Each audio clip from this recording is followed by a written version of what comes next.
Thank you very much to all our friends and allies and former directors of the Mexican Cultural Institute for your very warm messages. They're all dear friends and crucial to the development of the Institute here in DC.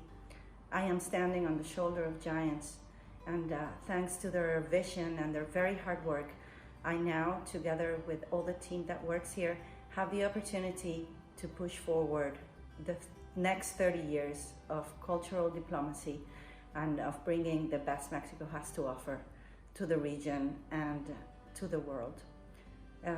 These last couple of months have been very hard on all of us, but we have worked very hard to make this anniversary possible, even if it has to be in a digital environment. We hope that you can join us in our celebration on our social media, and that once we can meet again, you drop by so we can give you a very warm and tight hug.